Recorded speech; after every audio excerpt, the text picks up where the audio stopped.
Motijheel metro রেলের নিচ থেকে কিছুক্ষণ পূর্বে একটি শক্তিশালী বোমা উদ্ধার করা হয়েছে।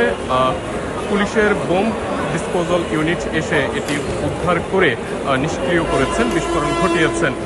দর্শক, এই মুহূর্তে আমরা রয়েছি মেট্রো রেলের নিচে এবং সেখান থেকে দেখানোর চেষ্টা করছিলাম এই বোমা উদ্ধারের পর এখানকার যে পরিবেশ বেশ থমথমে অবস্থাতে রয়েছে এবং মানুষজনের বেশ উপস্থিতি আমরা লক্ষ্য করছি। পাশাপাশি আইনশৃঙ্খলা বাহিনীর সদস্যরা এখানে রয়েছেন।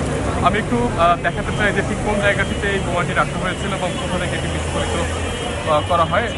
এই যে সামনে লোকেশনটি দেখছিলেন, এখানে মূলত এই বোমাটি রাখা হয়েছিল এবং দূর থেকে অনেকেই এই বোমাটি দিয়ে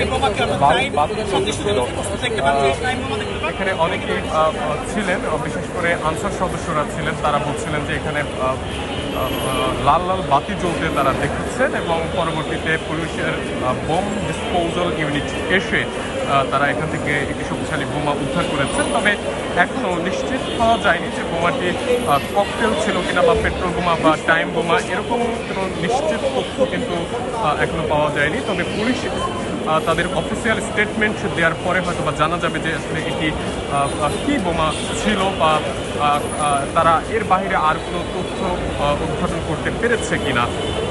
আমরা এখানকার একজন প্রত্যক্ষদর্শীর সাথে কথা বলতে চাই। একটু আপনার কাছে জানতে চাই যে আসলে যখন এটি দেখেছেন কোথায় ছিলেন আপনি, কি দেখেছিলেন? আমি প্রথমত একটা কথা বলি, বোম ছিল দুইটা। প্রথম যখন নাকি বোমটা ফাটছে তখন ছিল মেট্রো স্টেশন উপরে, তখন অনেক বিকট শব্দ হয়। আর যখন নাকি আওয়াজটা শুনি আমাদের আগ্রহ বেড়ে যায়, তার কারণে আমরা এই সিঁড়িতে নেমে এখানে আসছি। তো তখন পুলিশ ডিপার্টমেন্টের লোক এসে পড়েছিল এবং তারা বোম ডিফিউজ করতেছিল। যখন নাকি বোমটি ডিফিউজ করতে পারতেছে না, তারা বোমটা ফাটা দেয় আর কি। তখন পুলিশ ডিপার্টমেন্টের লোক কী করছে, সাইডে যে তারা লোক ছিল তারা এখানে সরা দেয়। কিন্তু আমরা ডিপার্টমেন্টের লোকের পিছনে ছিলাম আর কি। জাস্ট বোমটা যখন ফাটছে তখন তার ভিতর থেকে ছোটো ছোটো অনেকগুলো খুঁটি থাকে, খুঁটিগুলো বের হয়।